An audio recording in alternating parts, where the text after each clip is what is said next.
What is up, guys? Welcome back to another episode of Joe's Tech. Today we're going to take a look at a new graphics card, which is the GTX 1070 Ti. And in theory, this card should slide in right between the 1070 and the 1080. Now you ask, why do we have a 1070 Ti when we already have an overpriced 1070 and fairly discounted 1080s? Well, I think the purpose of this card here is because of AMD's recent launch with the AMD Vega 64 cards and the Vega 56 cards. That 56 slid in right between the 1070 and 1080's performance without breaking the bank, and this is NVIDIA's response to that. Now, luckily, I was able to get my hands on a test card from PNY. They were kind enough to send me a sample unit to test out, and so that's what we're going to be kind of looking at today. As far as testing, we're going to be testing this out on my personal system, and the primary function of the testing for today is just going to be see what the best 1080 performance we can get out of this GTX 1070 Ti is. So I'm not going to be doing a ton of different card comparisons, but I will be comparing it against my stock 1070, and of course we'll do a little bit of overclocking to test out the abilities of this card. So my first thoughts on the GTX 1070 Ti from PNY, their variant of the card. It's not too over the top, crazy looking. Obviously it does not have a back plate, which would have been nice, but not a deal breaker, obviously. The front of the card, the shroud is made of plastic, and of course it's a dual fan design. The couple things that are pretty nice about this, they did make the card color neutral. I don't know if you guys have seen some of PNY's previous cards, but a lot of times they follow the theme of their brand or logo, and you know, there's a lot of red and stuff like that in the cards, and I like that they went with a more color neutral design, because obviously this is going to fit into a lot more people's builds. Of course, the other thing that's pretty nice, this card is actually really compact. It's only about I think it's 9.9 inches long and a little less than 4.5 inches high, and of course it is a dual slot card, which is great because this is going to fit into a lot of tighter builds as well. Looking at the back of the card, much like the 1070 and the 1080, we have our 3 display ports, our 1 HDMI connection, and of course our 1 DVI connection as well. Now at this time there's no variance in specification across all board partners between any of the GTX 1070 Ti's, so you will find a CUDA core count of 2432, a core clock speed of 1607 MHz, a boost speed of 1683 MHz, memory clock speed of 8 gigabit per second, and 8 gigs of GDDR5. Now these cards also have a TDP of about 180 watts.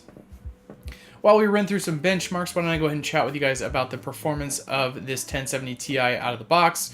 The PNY variant here, of course, was doing great. It was beating out my stock 1070 in every test that I ran. One thing I was a little bit concerned about was temperatures. The initial test that I was running, I was seeing upwards of 78 degrees Celsius under load. And of course, those benchmarks like the Heavens benchmark and the Firestruck benchmarks, they put a lot of force on the card. So of course, the temps are going to be pretty high, but I was a little concerned when it came to overclocking. This was going to kind of hinder my performance, and I was happily wrong. I was incorrect there. When I went and circled back to do those overclocks, I was successful at clocking the card up 210 megahertz on the GPU and 250 megahertz on the memory without any issue. I did try to go a little bit higher, and of course I started to get those crashes, but once I got that 210 mark locked in, I went ahead and ran the Heavens stress test, and I was able to run that without any issue. And then I went back and did all my benchmarks again at that clock speed, and was happy to see I got some great numbers. There was 3 games I wanted to include in the benchmarks, but unfortunately they are a bit challenging to capture, the first 2 being PUBG and Fortnite. I know a lot of people are playing those 2 games, and so what I did is I went ahead and dropped into those games, and I just used fraps to capture my frame rates, and I went ahead and got some rough numbers to give you guys there. Now the 3rd game that I wanted to mention was Destiny 2. I know there's a lot of people that really are kind of getting into Destiny 2 from the console hype on the previous release. But unfortunately there's not any way to use fraps or any other capturing software to capture those frames. So what I had to do is use the in-game frame rate reader and just kind of get a rough idea from playing and killing the same mob on the same planet over and over, just to give myself a visual aid, I guess you could say, to guesstimate, you know, frames. But just to give you guys a rough idea, the 1070 and the 1070 Ti out of the box were pretty similar as far as frame rates go. They were getting about 80 to 90 frames per second. Now when I went back and I overclocked the 1070 Ti, I did get quite a few more frames. It appeared when I was playing in lighted areas of the map, which are typically a little more intensive in that game because of the amount of reflection and the the area that things can reflect off of is much more than in the dark caves or whatever, right? So in the lighted areas, I was getting actually pretty much always over 100 frames. I dipped below a little bit here and there, but it was much better when I was overclocking the card.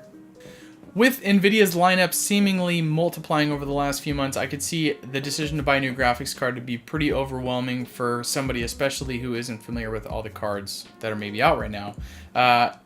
If I had to say something about the 1070 Ti, well, there's two things I would say. If you have a 1070 and you're thinking about upgrading, I definitely would not. There's a pretty decent increase in performance. I don't think that it's worth the cost that you're going to lose on your 1070 to buy that 1070 Ti.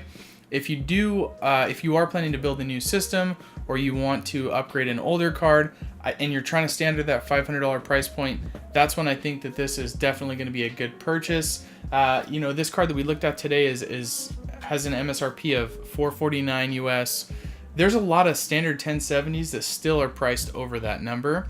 And obviously this one outperformed my 1070 that I paid more than $450 for.